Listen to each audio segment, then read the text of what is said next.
Thank you very much for talking with us. Thank you for coming today. To be a part of anything Kong is to you what? It's the reason I did the film. Mainly the only reason. It's just who thinks they're going to get asked to do a King Kong movie? Who knew they were going to do one? And I'm glad to be a part of it. I mean, I was just imagining seeing that script, and you're like, Kong. It's Yeah. like it's legendary from childhood. Yeah, well, that's when they hooked me originally. You know, the guy's 84 years old now. And I probably hooked in when I was 5 or 6 years old, and you go out, you play King Kong in the backyard, jump around in the trees, and even I went to King Kong on Halloween one time. It's it's part of our fabric,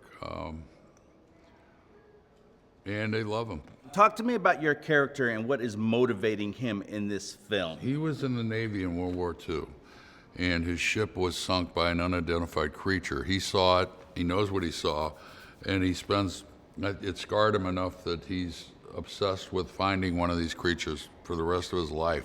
You know, kind of a Captain Ahab, Moby Dick thing. And we come up to the 70s where all of a sudden there's satellite technology mapping out these places that were unexplored and unknown before. We find Skull Island, which heretofore was only a myth. But it turns out that it's rooted in reality. So this is kind of his last stand. He's running out of money.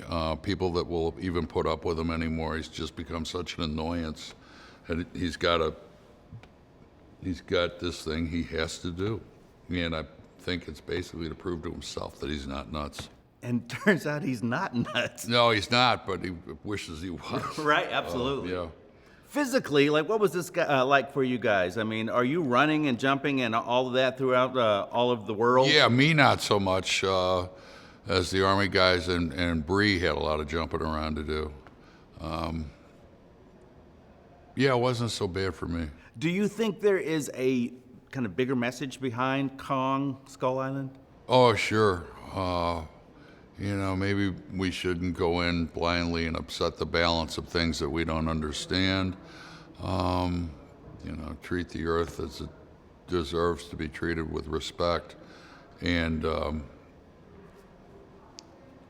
curiosity, but with respect. And maybe if you're afraid of something, tone it down a little bit. You don't have to destroy something necessarily.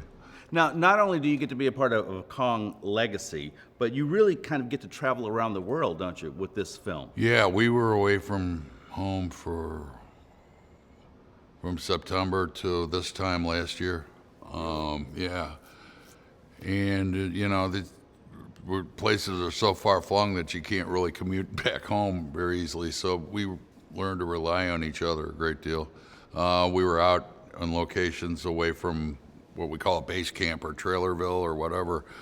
So, you know, there's no going back and forth very easily.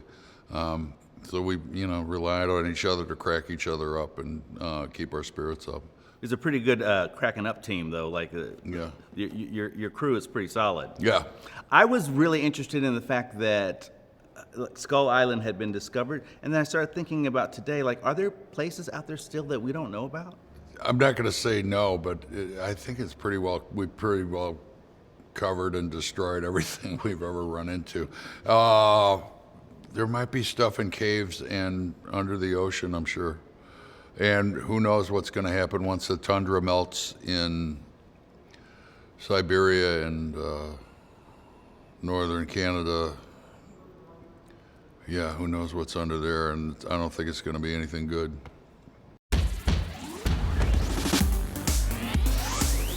Made in Hollywood.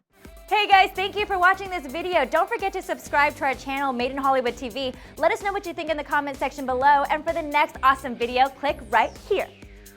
Click in that box right there, super easy.